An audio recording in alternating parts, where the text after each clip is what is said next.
I've been avoiding my crush. Then her cat queen mom summoned me to the cabin for a private talk. He had learned the art of avoidance slowly, the way people learn bad habits without noticing. At first, it was just small delays. A message left unanswered for an hour, then a day. A different route through the station market so he would not pass the tea stall where she liked to sit. Volunteering for longer cargo runs, anything that kept him moving and away. He told himself it was temporary. He told himself it was practical. But deep down, he knew the truth was simpler and more embarrassing. He was afraid. Her name was Lyrian, and she was not human. She looked close enough that most people stopped asking questions after a quick glance. Soft fur instead of hair, ears that shifted with her mood, eyes that reflected light a little too well. Her species lived quietly among humans now, their power hidden behind calm smiles and polite trade agreements. To most people, she was just another off-world citizen. To him, she was the one person who made his thoughts stumble and his heart beat too fast. So he avoided her. That was why the message confused him so much. The alert came through his personal console late in the evening, just as the station lights dimmed to simulate night. It was not from Lyrian. It was from an address that did not officially exist, marked only by a symbol he had seen once before in a history archive. A stylized feline eye crowned with a circle of stars. Summons acknowledged. Arrival required at designated coordinates. Private audience. No threat, no explanation, just coordinates and a time. He stared at the screen for a long moment, hoping it would change or disappear. It did not. His stomach tightened as the meaning settled in. There was only one being who would use that symbol without introduction. The Cat Queen, Lyrian's mother. He had never met her, but everyone knew the stories. Ruler of a vast stellar domain. A strategist who had outlived enemies, rivals, and entire political systems. Some said she could read truth in the way someone stood or breathed. Others claimed she had never raised her voice because she had never needed to. He laughed quietly to himself, a dry sound in the empty cabin of his ship. Of all the people in the station, of all the humans in known space, why would she want him? The answer came uninvited. Because of Lyrian. He considered ignoring the summons. He considered pretending he had never seen it. That fantasy lasted less than a second. If the Cat Queen wanted to speak to him, avoidance was no longer an option. And running now would only confirm whatever fears she already had about humans like him. So he prepared his ship.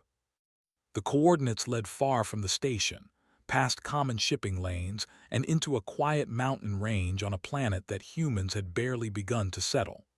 Snow clung to the peaks like pale fur, and dark forests spread below like a living sea. Nestled among the trees was a single cabin, old by design, its structure built from wood and stone rather than metal and composites.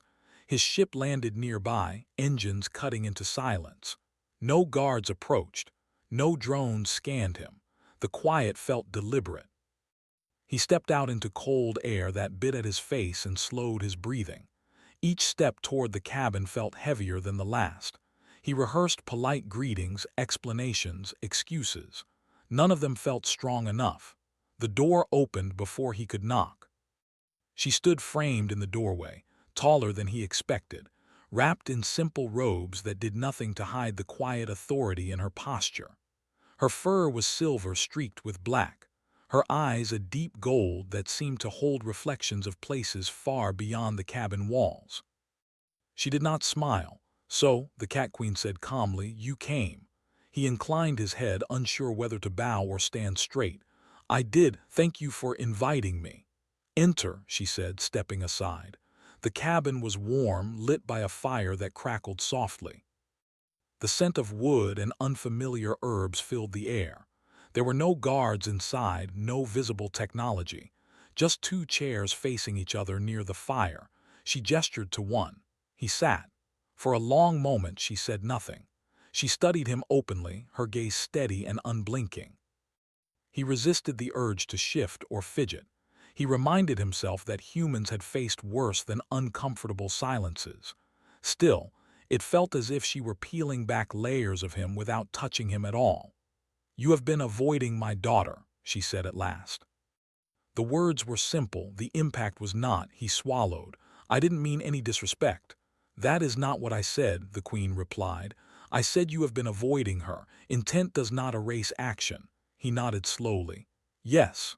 "Why?" The question was not sharp, it was curious. That somehow made it harder. "I didn't think I mattered," he said before he could stop himself. The Queen tilted her head slightly. "Explain." He took a breath. "She comes from a powerful people. She carries history and responsibility. I am just a traveler, a worker. I didn't want to be a distraction or a mistake." The fire popped softly between them. "Interesting," the Queen said. "You assume significance is assigned only by power." He hesitated. "Isn't it?" She stood then, moving to the fire, extending her hands toward the warmth. "My people once believed the same. We built empires, we mastered systems, we controlled outcomes." She looked back at him. "And yet here I am speaking with a human who believes himself small." That made him look up. "You summoned me," he said carefully. "That doesn't make me feel small." A faint smile touched her lips. "Good. That means you are paying attention." She returned to her chair. "I did not call you here to scold you for avoiding my daughter. That is a matter between the two of you. I called you here because you represent something my people no longer understand." His brow furrowed. "Me? Humans," she corrected. "But you will do." She leaned forward slightly. "My civilization is not dying from war or famine. We are dying from stillness.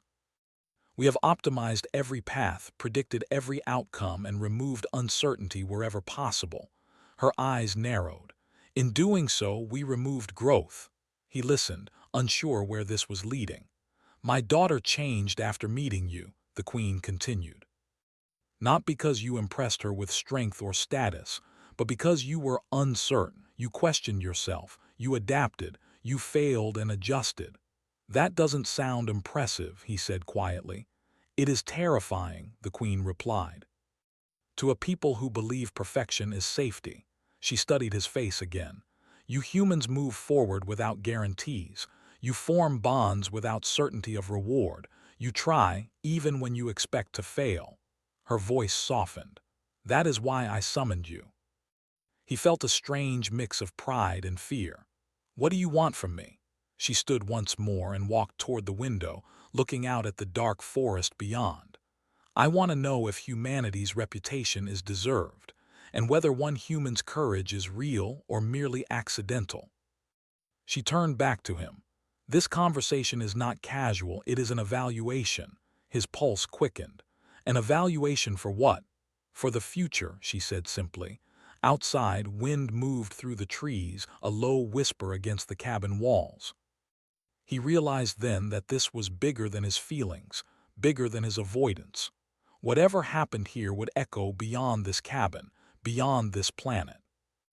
And for the first time in a long while, instead of stepping back, he stayed exactly where he was. The silence after her last words stretched longer than he expected. The fire continued to burn, steady and calm, as if nothing important had just been said.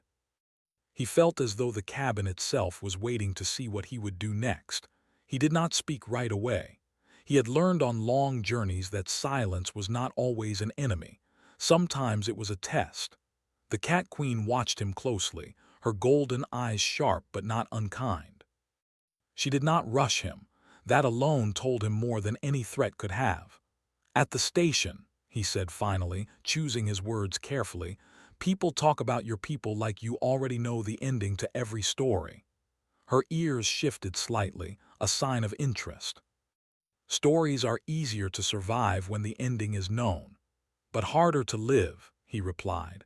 For a moment, something like surprise crossed her face. It was gone almost instantly, but he saw it. "You speak boldly for someone who believes himself insignificant," she said. "I don't feel bold," he admitted. "I just say what feels true." She considered that, then nodded once. "That is often where courage begins." She moved back to her chair and sat, folding her hands in her lap. "You should understand what is at stake," she said. "Not for me, but for my people." He leaned forward slightly, attentive. "Our civilization expanded rapidly," she continued. "We learned to predict stellar behavior, social outcomes, even emotional responses. Over time, uncertainty became something to eliminate. Children were guided away from risky thoughts. Leaders were selected based on flawless probability models." Her voice remained calm, but something heavy lay beneath it. "We stopped making mistakes, and when that happened, we stopped learning." He frowned. "Humans make mistakes all the time." "Yes," she said, "that is precisely the point." She rose again and crossed the room, stopping near a low table. With a small gesture, a hidden panel slid open, revealing a simple holographic projector. She activated it, and the image of a vast star map appeared, glowing softly in the air. "These systems were once ours," she said, "thriving, creative, full of variation." The map shifted, colors dimming in several regions. "Now they stagnate, no rebellions, no innovation. No growth." He stared at the fading lights. "So you're losing territory?" "No," the Queen corrected. "We are losing relevance." That word struck him harder than he expected. Relevance. It was the same fear that had driven him to avoid Lyrian. The fear of being present but unnecessary. "You think humans can help," he said slowly. "I think humans may remind us how to change," she replied. "But that belief cannot be based on theory alone. It must be tested." The hologram faded, leaving only firelight again. "You said this meeting was an evaluation," he said. "What kind?" The Queen's tail moved gently behind her chair, slow and thoughtful. "A shared challenge," she said. "One designed to create failure unless adaptation occurs." He felt a tightness in his chest. "You're putting humans and your people together." "Yes, in a controlled environment, a simulated crisis." "Simulations don't always show how people really act," he said. Her gaze sharpened. "Which is why participants are unaware of when choice begins and when test ends." That made him uneasy. "And I'm one of the participants." "You are," she confirmed. He exhaled slowly. "Does Lyrian know?" "No," the Queen said. "This is not her burden." That brought relief, followed quickly by guilt. He had been avoiding her to protect himself, but she had been carrying change without even knowing it.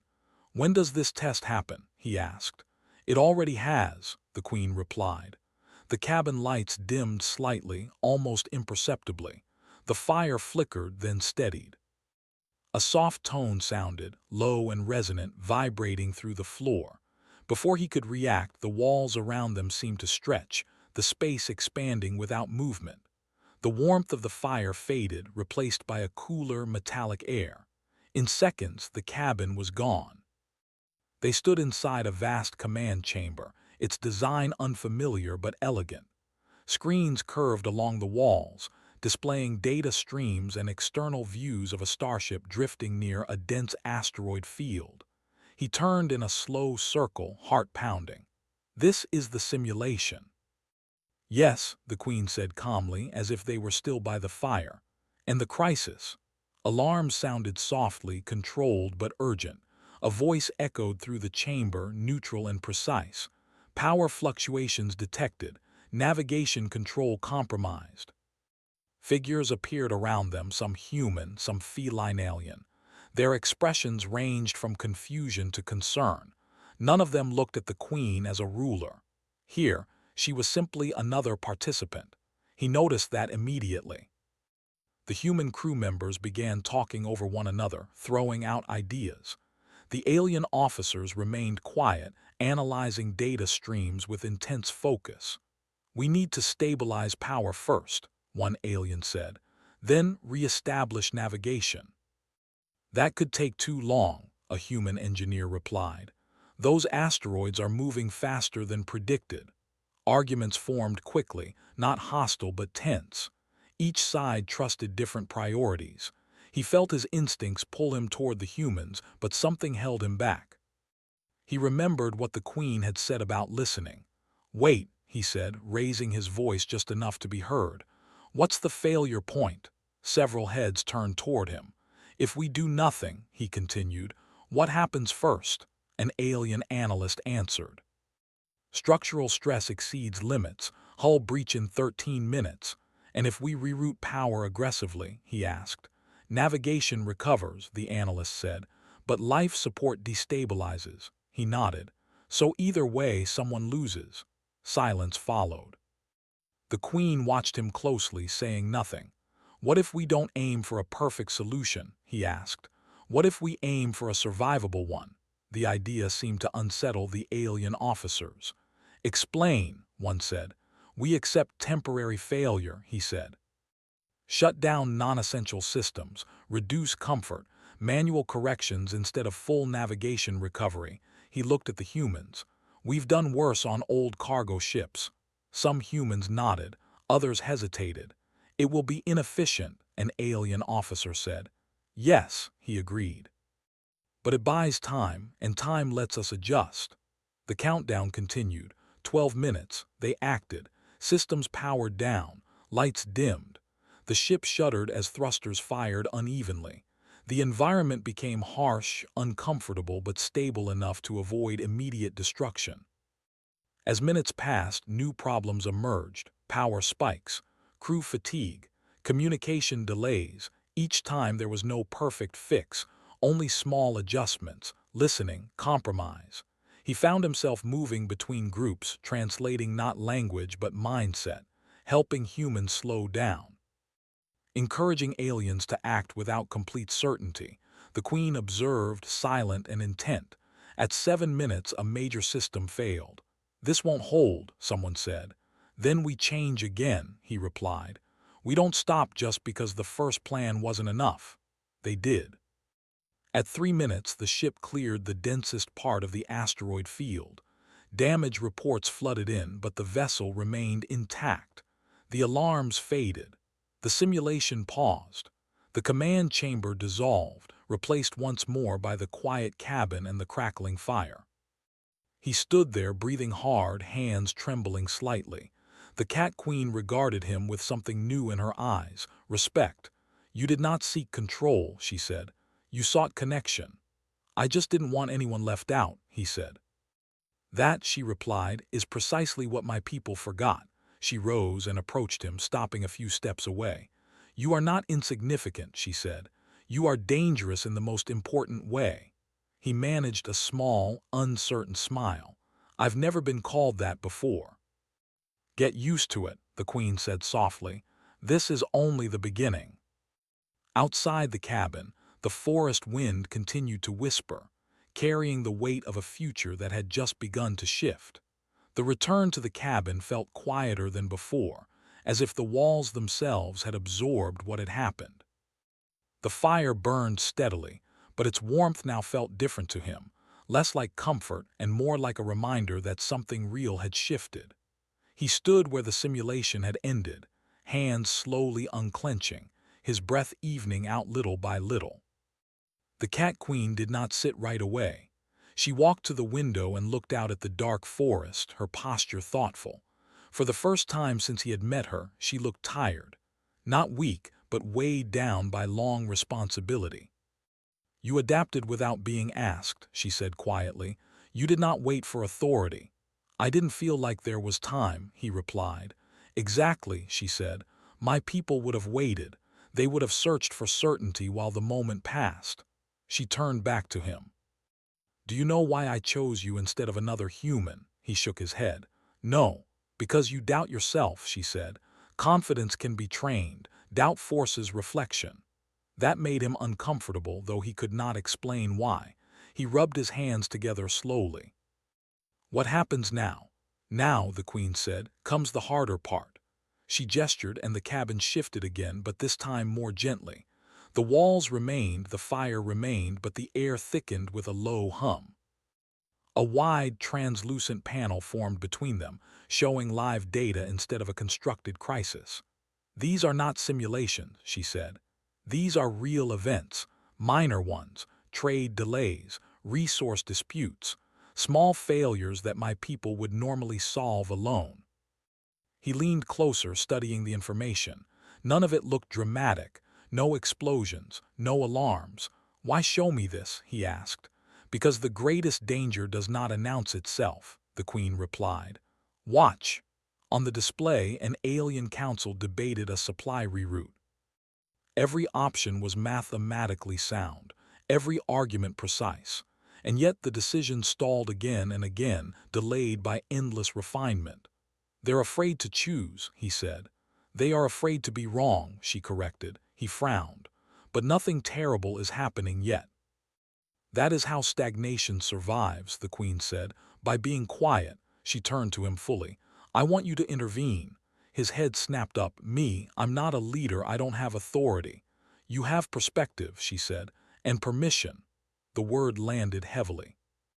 "You would listen to a human?" he asked. "They will resist," she said calmly, "but they will listen." He hesitated. "And if I fail?" "Then you fail," she said simply, "and we learn." That answer unsettled him more than any threat could have.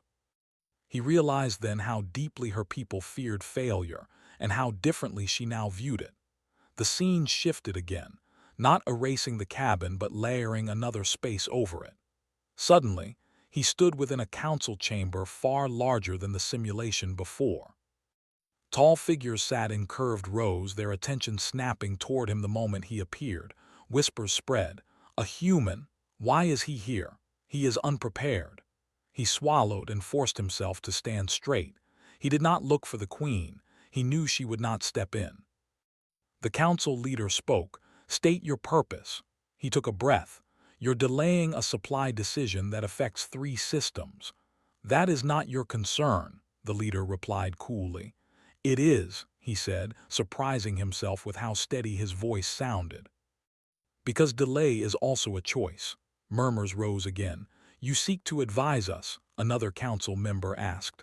"No," he said. "I seek to ask something simple." They waited. "What happens if you choose the wrong option?" he asked. Silence followed. Discomfort rippled through the chamber.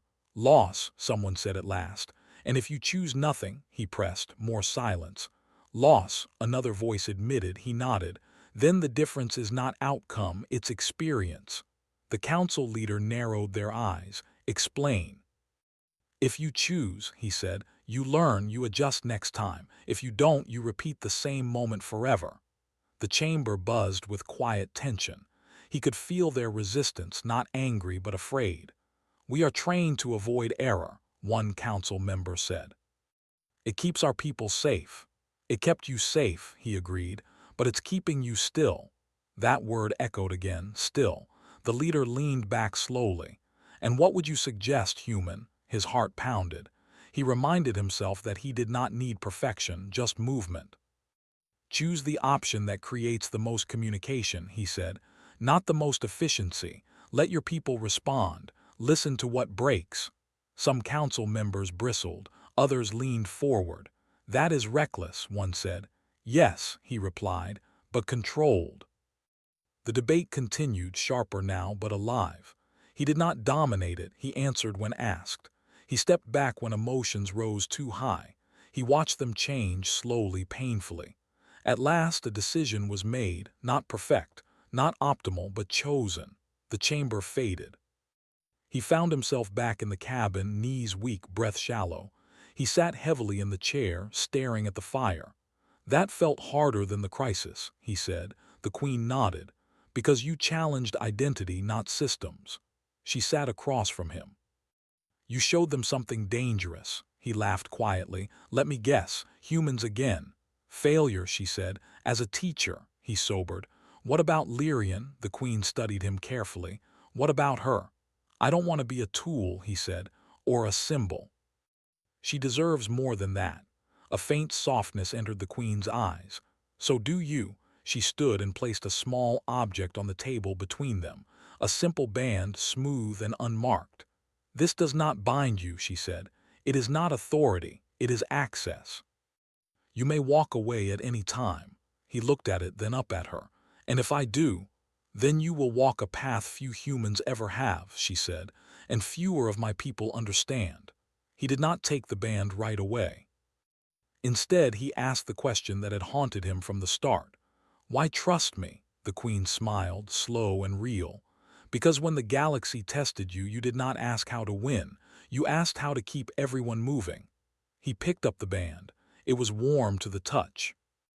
Outside, the forest wind shifted direction, carrying with it the quiet sound of change beginning, one uncertain step at a time. The band felt heavier once it was in his hand, even though it weighed almost nothing. He did not put it on right away. He held it between his fingers, turning it slowly as if waiting for it to explain itself. The Cat Queen watched without impatience. "You don't have to decide now," she said. "I know," he replied. "That almost makes it harder."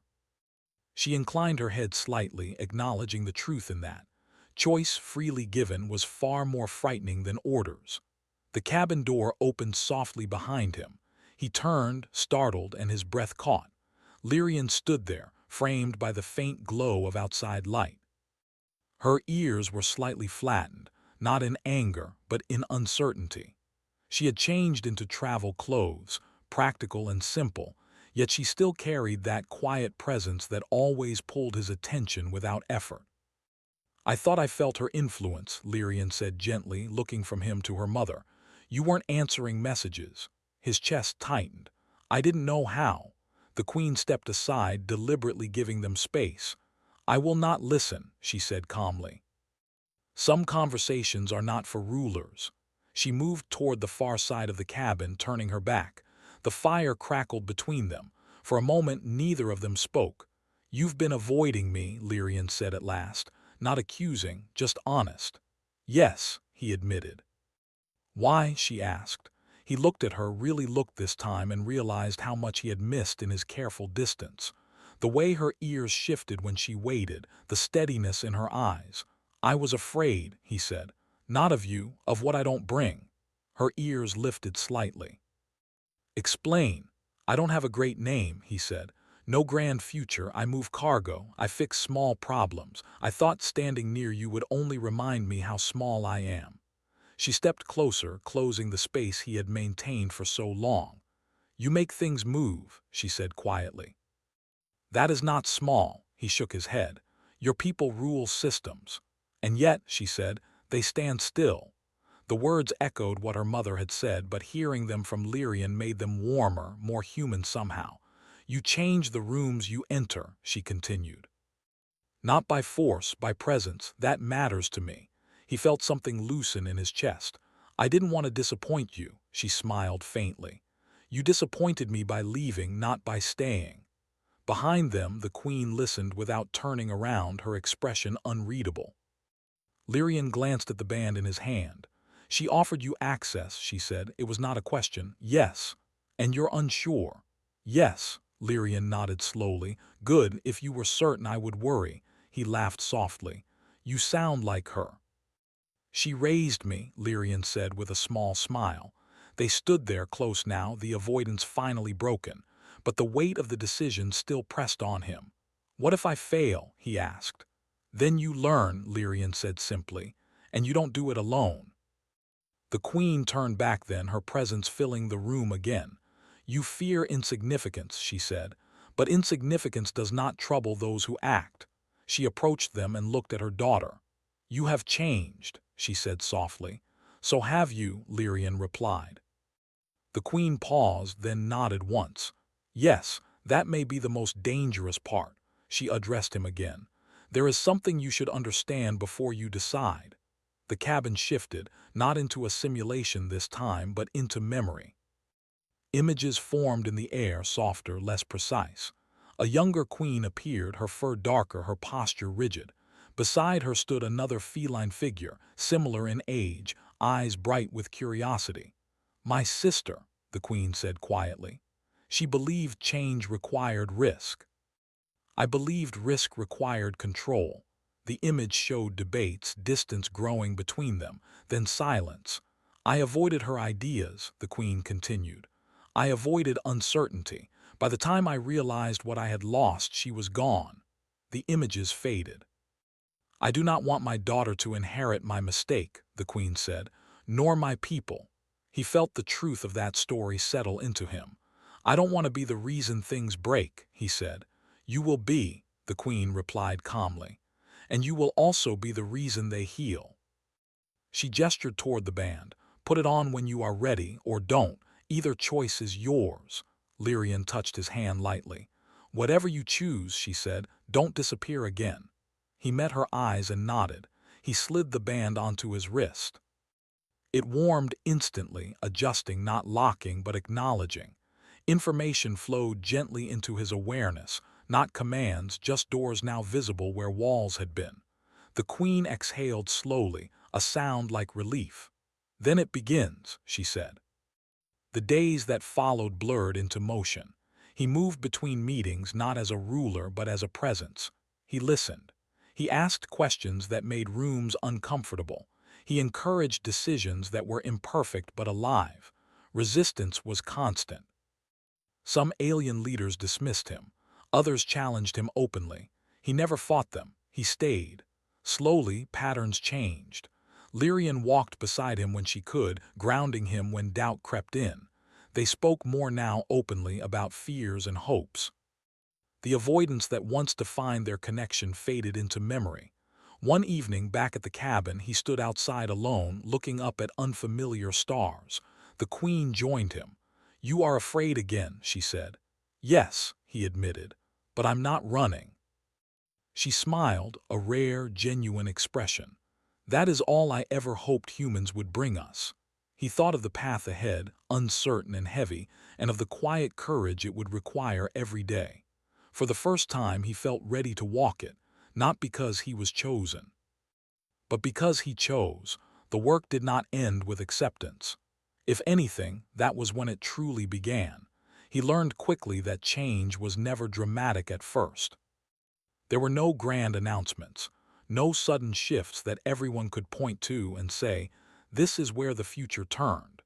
Instead, it arrived in small moments that were easy to miss unless someone was paying attention.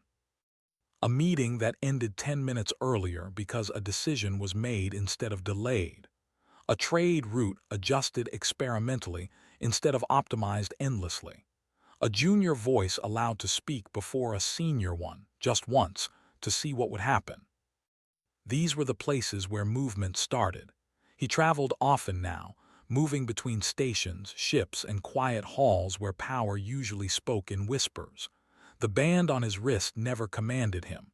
It only opened doors. Whether he stepped through them was always his choice. At first, many of the Cat Queen's people treated him like a curiosity, a human among rulers, an experiment that had not yet failed. Some waited for him to prove he did not belong. Others waited for him to make a mistake. He did both. He misjudged tone. He pushed too hard in places where fear ran deep. He spoke too softly where boldness was needed.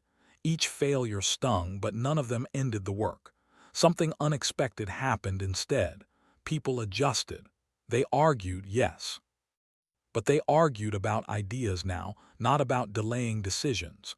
They learned to correct course instead of freezing.